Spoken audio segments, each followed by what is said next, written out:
हाँ, अस्सलाम वालेकुम। Good morning. मैं शौकत सर आप लोगों के लिए लेसन लाया हूँ। ये क्लास सिक्स्थ के लिए है, लेसन नंबर 8। आप देखिए अपना लेसन।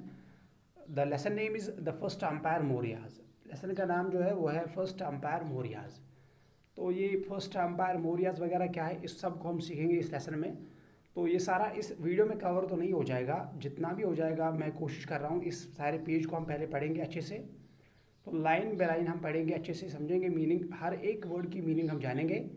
तो इस लेसन में आप अच्छी तरह से रहिए, बार बार सुनते जाइए इन वर्ड्स को, और ये आपको हो जाएगा बहुत ही ईजी है समझना।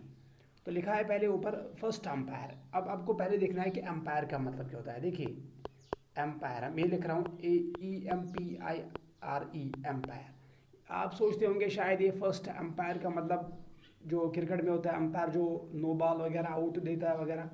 तो ये वो वाला अंपायर नहीं है। ये अंपायर क्या होता है ये आप समझिए। इस अंपायर को समझने से पहले आपको करना क्या है कि हमने क्या पढ़ा था इससे पहले। हम पढ़ रहे थे इससे पहले किंगडम्स के बारे में, अगर आपको याद होगा।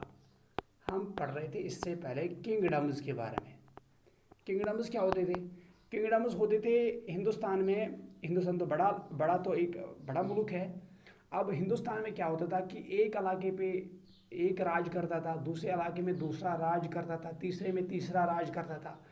तो यहाँ पे एक किंगडम, यहाँ पे एक किंगडम, यहाँ पे एक किंगडम, यहाँ पे एक, हर एक किंगडम में एक एक रूलर हुआ करता था। ये तो हमने पढ़ लिया ना इससे पहले। अब कितने सारे किंगडम्स है, कितने सारे रूलर्स है, तो पॉलिटिकल स्टेबिलिटी तो नहीं थी ना। तो हुकूमत अच्छे से नहीं चल रही थी। अब क्या होता है कि मौर्याज जब आए, मौर्याज ने क्या किया, मौर्याज ने सारे इन किंगडम्स को मिलाया, इनेक्स किया, कब्जा कर लिया, और एक ही हुक्मरान रहा, एक ही रूलर रहा, एक ही किंग रहा। किंग, इतने सारे किंग्स की ज़रूरत नहीं है, अब एक ही बादशाह रहा। एक ही बादशाह इन सारे किंगडम्स के ऊपर रूल कर रहा है। और अब जब ये सारा मिला के, इन किंगडम्स को मिला के जब ये पूरा एक बड़ा इलाका बन गया, इसी को एम्पायर बोलते हैं। इसको एम्पायर बोलते हैं। ये तो फिलहाल हमने उर्दू में बोला। अब अगर आपको यही बोलना होगा, इंग्लिश में लिखना होगा, तो डरिए नहीं। आपको करना क्या होगा, you will say an empire is actually group of states, group of kingdoms ruled by a single monarch. याद रखिए, सिंगल मोनार्क या सिंगल किंग आप लिखिए। मोनार्क मैंने लिखा ना। तो क्या होता है कि it's a group of states, it's a group of kingdoms ruled by single monarch. ये ग्रुप होता है किंगडम्स का जहाँ पे एक ही बादशाह हुकूमत करता है, जहाँ पे एक ही बादशाह रूल करता है, उसी को बोलेंगे एम्पायर। अब ज़्यादा किंगडम्स की ज़रूरत नहीं है, बस एक किंग होना चाहिए, और सारे के सारे किंगडम जितने भी हैं वो एक साथ मिलके उन पे हुकूमत कर सकते हैं हम। ये किन्होंने कंसेप्ट दिया? ये दिया मौर्याज ने, याद रखना। अगर आपसे ये क्वेश्चन पूछा जाए कि बताइए पहली अंपायर, इंडिया में पहली अंपायर किसने डाली है, तो आंसर यही है कि मौर्याज ने पहली अंपायर का कंसेप्ट दिया है। अब हम लेसन को आगे बढ़ाएंगे, लाइन बाय लाइन पढ़ेंगे। हो असल में है क्या लेसन में। तो पहली लाइन जो है that is the Mauryas established first ever empire in India. ये तो हमने पहले ही सीखा ना अभी कि मौर्य को, मैं इसको जूम कर रहा हूँ, एक मिनट। ये देखो, the Mauryas established first ever empire in India. तो जाहिर सी बात है कि मौर्याज जो थे उन्होंने इंडिया में पहली एम्पायर बनाई, पहली एम्पायर वजूद में डाली। इससे पहले क्या था, इससे पहले किंगडम्स थे, और किंगडम्स में क्या हुआ करता था, बहुत ज़्यादा रूलर्स हुआ करते थे। अब एम्पायर में क्या है इतना, एम्पायर में वो सारे किंगडम एक साथ मिल गए और एक ही हुक्मरान अब आ गया, एक ही रूलर आ गया, एक ही किंग आ गया। It was called an empire. सीधी सी बात है, इसको अब एम्पायर कहने लगे। Why? Because it was much larger than a kingdom. तो जाहिर सी बात है, एक किंग, देखो देखो देखो इसका मतलब, ये देखो ये एक किंगडम, सॉरी, ये देखो ये एक किंगडम, ये देखो एक किंगडम यहाँ पे, एक किंगडम यहाँ पे, एक किंगडम यहाँ पे, यहाँ पे और एक किंगडम। अब इन सारे किंगडम्स को मिलाया गया, अब ये एम्पायर बन गया, एम्पायर बन गया। आप मुझे बताइए, अब एम्पायर बड़ी है या ये किंगडम एक बड़ा है? तो जाहिर सी बात है, बड़ा तो एम्पायर ही है ना। तो एम्पायर क्या होता था, empire is larger than kingdoms. तो एम्पायर जो है बहुत बड़ा होता है किंगडम से, क्योंकि आपको बताइए किंगडम्स मिल के एक एम्पायर बनाते हैं। इसके बाद हम बात करेंगे आगे, the Mauryas controlled more land than any previous ruler और डायनास्टी। तो जो मौर्याज थे इन्होंने बहुत ज़्यादा लैंड पे कब्ज़ा कर लिया, इससे पहले किसी डायनास्टी ने इतने ज़्यादा लैंड पे कब्ज़ा नहीं किया जितना मौर्याज ने किया है। अब आपकी बुक में लिखा है सोर्सेज, देखिए सोर्सेज यहाँ पे लिखा है, मैं आपको दिखा भी रहा हूँ, ये देखिए सोर्सेज। अब ये सोर्सेज क्या होते हैं, सोर्सेज का मतलब होता है कि कभी कभार आपसे पूछा जाएगा कि बताइए आपने जितने भी इंफॉर्मेशन आप बोल रहे हो मौर्याज के बारे में, आप कहाँ से पढ़ रहे हो, क्या आपके पास सोर्स है, कहाँ से पढ़ रहे हो। अगर आप बोलोगे मैं पढ़ रहा हूँ ऐसे ही, पापा ने बोला मुझे तो ऐसे ही मैं पढ़ रहा हूँ, तो वो वैलिड नहीं है ना। आपको एक सॉलिड सोर्स बताना होगा, आपको प्रूफ देना होगा कि आप कहाँ से पढ़ रहे हो, क्या आप सच ही बोल रहे हो झूठ बोल रहे हो। तो क्या आप देखिए जो जहाँ से भी आप पढ़ रहे हो उसको सोर्स बोलेंगे, उसको सोर्स बोलेंगे। तो यहाँ पे बात करेंगे, अगर आपसे पूछा जाएगा कि आप अगर आप मौर्यास के बारे में इतना कुछ जानते हो तो आपने कहाँ से पढ़ लिया, जहाँ से भी पढ़ लिया वो सोर्स बन गया। अब मौर्यास के बारे में भी कुछ सोर्सेज है, बहुत ज़्यादा सोर्सेज है। अब इम्पॉर्टेंट वन जो है वही उनकी बात हम करेंगे। तो मौर्यास के बारे में हम देखेंगे कौन कौन से सोर्सेज है। The main source of information on the Mauryas are two books. दो किताबें ऐसी खास दो किताबें हैं जिनको पढ़ने के बाद हमें मौर्याज के बारे में पता चलता है। अगर उनको पढ़ने के बाद मौर्याज के बारे में पता चलता है, वो क्या बन गए, वो हमारे लिए सोर्स बन गए। अब दो किताबें ऐसी है, कौन कौन सी किताब है, ये देखो इंडिका और एक किताब अर्थशास्त्र। एक है इंडिका, इंडिका गाड़ी नहीं है, और दूसरा क्या है अर्थशास्त्र। ये दोनों किताबें याद रखना, इंडिका और अर्थशास्त्र क्या है, दीज आर टू बुक्स। अब इंडिका किसने लिखी है, लिखा भी है मैगथनीज, मैगथनीज ने इंडिका लिखी है। मैगथनीज क्या था, मैगथनीज एक बंदा है, एक इंसान है, याद रखना, कन्फ्यूजन यहाँ पे नहीं होना चाहिए। मैगथनीज ने इंडिका लिखी है और अर्थशास्त्र ये लिखी है कोटालिया ने, कोटालिया ने। तो ये ऑब्जेक्टिव्स आ जाएंगे, ये बहुत ही इंपॉर्टेंट एग्जाम के लिए भी, कि बताइए इंडिका किसने लिखी है, आपको लिखना है मैगथनीज। बताइए कोटालिया ने कौन सी किताब लिखी है, आपको लिखना है अर्थशास्त्र। या अर्थशास्त्र किसने लिखी है, कोटालिया ने। किसी भी तरह से घुमा के क्वेश्चन आ जाए, आपको इतना याद रखना है कि इंडिका मैगथनीज ने लिखी है और अर्थशास्त्र कोटालिया ने लिखी है। अब ये क्या है, ये दोनों किताबें हैं जिनके ज़रिए से हम मौर्यन एम्पायर पढ़ रहे हैं। So these are two sources for we people and we are reading about the Mauryan Empire with the help of these two sources. अब इसके बाद बात करेंगे आगे, लिखा है कि indica tells us political social and economic condition of life during that period. जो इंडिका किताब है जो मैगथनीज ने लिखी है, इसमें हमें सोसाइटी के बारे में पता चलता है, इकोनॉमी के बारे में पता चलता है, पॉलिटिकल यानी कि इनकी सियासत के बारे में पता चलता है। तो अर्थशास्त्र में क्या लिखा है, Arthashastra deals with how to govern an empire.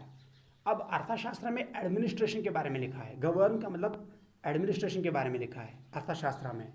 ये देखिए अर्थशास्त्र में लिखा है कि कैसे वो हुकूमत चलाते थे, कैसे किंग्स होते थे, क्या क्या पॉलिसीज़ उन्होंने की, तो वो सारा कुछ लिखा है अर्थशास्त्र में। किसने लिखी है, कोटालिया ने। It describes administration only, so remember अर्थशास्त्र डिस्क्राइब्स एडमिनिस्ट्रेशन, याद रखना। इसके बाद हम और एक यहाँ पे पैरा हम पढ़ेंगे, the rock and pillar edicts. ये देखिए rock and pillar edicts of emperor Ashoka are an equally valuable source. मतलब ये कि पहला सोर्स क्या है, पहला सोर्स बुक्स है। कितने बुक्स है, 2। उनके नाम आपने पढ़ लिए ना, इंडिका और अर्थशास्त्र, हाँ पढ़ लिए। दूसरा सोर्स क्या है, दूसरा सोर्स ये आ रहा है भैया, क्या आ रहा है, रॉक एंड पिलर एडिक्टस। याद रखना रॉक एंड पिलर एडिक्टस, ये आ रहा है दूसरा सोर्स। ये क्या होता है रॉक एंड पिलर एडिक्टस, देखो इसी मौर्यन डायनास्टी में एक बादशाह आता है जिसका नाम होता है अशोका। उसके बारे में आपको ज़्यादा पढ़ना है, आगे डिटेल में पढ़ना है, फिलहाल मैं बोल रहा हूँ। इनका एक बादशाह था जिसका नाम था अशोका, और अशोका ने क्या किया, अशोका ने अपने दौर में बड़े बड़े पिलर्स लगवाए, बड़े बड़े पिलर्स लगवाए और रॉक्स पे लिखवाया गया। क्या लिखाया गया वो आगे देखेंगे।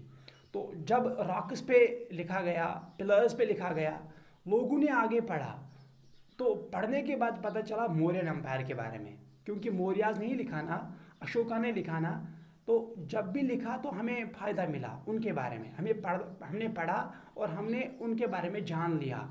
जहाँ से हम पढ़ेंगे, मैंने पहले ही बोला, जहाँ से हम पढ़ेंगे और फ़ायदा मिलेगा वो हमारे लिए क्या बन जाएगा, वो हमारे लिए सोर्स बन जाएगा। तो यहाँ पे क्या कर रहा है बात, ये कह रहा है कि रॉक और पिलर एडिक्ट जो है, जो लगवाए अशोका ने, जो अशोका ने एस्टैब्लिश करवाए, वो हमारे लिए भी सोर्स बन गए। तो ये और एक वैल्यूबल सोर्स है, बहुत ही इंपॉर्टेंट सोर्स है। These edicts were inscribed on rocks and stone pillars. तो मैंने कहा कि यहाँ पे इन स्टोन पिलर्स पे या रॉक्स पे, पत्थर, बड़े बड़े पत्थर या बड़े बड़े पिलर जो है रॉक्स के, इन पे लिखा गया, इन पे खोदा गया, इनस्क्राइब किया गया। इनस्क्राइब का मतलब खोदा गया, और ऐसे पेन से नहीं लिखा गया, पेन से नहीं, ना तो पेंसिल से, इन पे खोदा गया। तो खोदने के बाद लिखा गया, अब वो तो मिटने वाला नहीं है। तो वैसे में हमें क्या मिला, एक फ़ायदा मिला। जब हम आगे बढ़े, जब मौर्याज ख़त्म हो गए, उसके बाद हमने पढ़ लिया कि असल में वो क्या कर रहे थे अपने ज़माने में, तो हमारे लिए क्या बन गया, एक वैल्यूएबल सोर्स बन गया। इसके बाद बात करेंगे आगे हम। यहाँ पे लिखा है we know much about this king mainly through these large edicts or large number of inscriptions. देखो यहाँ पे बात आ रही है इंस्क्रिप्शन की। अब इंस्क्रिप्शन क्या होता है? इंस्क्रिप्शन का मतलब written records on rocks and pillars, or written and engraved records on pillars and rocks. जो भी हम एनग्रेव करेंगे, जो भी हम खोदेंगे इन पिलर्स पे, रॉक्स पे, जो भी हम लिखेंगे, इनको कहते हैं इंस्क्रिप्शन। आई बात समझ? इनको कहते हैं इंस्क्रिप्शन। तो ये इंस्क्रिप्शन जो है, इन्होंने हमें मदद दी है इस बादशाह के बारे में भी। अगर हमें अशोका के बारे में जानना होगा तो हमें इन्हीं इंस्क्रिप्शंस की तरफ देखना होगा, इन्हीं इंस्क्रिप्शंस को पढ़ना होगा, तो आप अशोका के बारे में अच्छी तरह से पढ़ सकते हो। तो ये क्या बन गए, ये हमारे लिए सोर्स बन गए। इसके बाद बात करेंगे हम, coins are another important source. अब पहला क्या था, पहले थे बुक्स, दूसरा था पिलर्स एंड रॉक एडिक्ट्स, तीसरा है कॉइन्स। अब जो उस ज़माने के कॉइन्स थे, उनको पढ़ने के बाद पता चला हमें उस ज़माने के बारे में, उस पीरियड के बारे में, उस डायनास्टी के बारे में। और जिससे हमें पता चले किसी डायनास्टी के बारे में, वो क्या हमारे लिए बन जाएगा, बार बार कहते आ रहा हूँ, वो हमारे लिए सोर्स बनेगा। तो बुक्स हमारे लिए सोर्स बन गए, रॉक एंड पिलर्स हमारे लिए सोर्स बन गए, कॉइन्स हमारे लिए सोर्स बन गए। इसके बाद मौर्यन, ये देखो यहाँ पे लिखा है मौर्यन एम्परर्स का मतलब होता है कि मौर्यन डायनास्टी जो है, अब इसमें कितने बादशाह आए, कौन कौन सा बादशाह आया, इनके बारे में एक एक करके पढ़ेंगे हम। तो पहला जो था, the first one is here, that is Chandragupta Maurya. CM देखो ना, याद है सीएम तो अच्छा, बहुत ही आसान है याद रखना। सीएम याद रखो, सीएम का मतलब Chandragupta Maurya. This was the first king, he was the first king who laid the foundation of this dynasty and very much important for exams। और ये आप बहुत याद रखिए, अच्छी तरह से याद रखिए कि एग्जाम के लिए बहुत ही इंपॉर्टेंट है, क्योंकि पूछा जाएगा कि बताइए पहला बादशाह कौन था मौर्य एम्पायर का, तो आपको लिखना है सीएम चंद्रगुप्ता मौर्य। अगर वहीं से होगा तो फिर आसान सा काम है आप लोगों के लिए। तो चंद्रगुप्ता मौर्य ये पहला बादशाह था, और यहाँ पे भी लिखा है the first ruler of dynasty he was Chandragupta Maurya. बहुत ही आसान है याद रखना।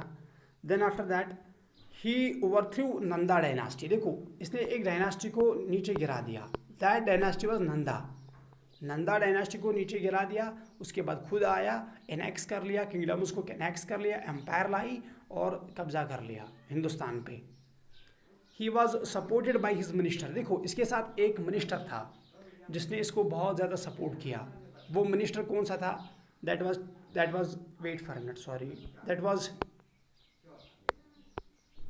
वाज चाणक्य, जिसकी पिक्चर यहाँ पे दी गई है, ये वाला चाणक्य एक मिनिस्टर था इसका, जिसको हम बोलते हैं कौटाल्या भी। देखो चाणक्य जो है इसको बोलते हैं कौटाल्या भी।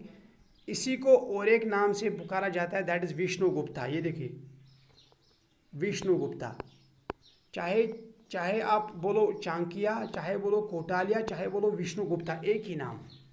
और यही वो कौटिल्य है जिसने अर्थशास्त्र लिखी है, यही वो चाणक्य बोलो, कौटिल्य बोलो या विष्णुगुप्ता बोलो, ये कौन थे असल में? ये थे चंद्रगुप्ता मौर्य के मिनिस्टर, और वो भी लॉयल, वफादार मिनिस्टर। तो इसने बहुत ज़्यादा हेल्प की चंद्रगुप्ता मौर्य को, ये याद रखिए।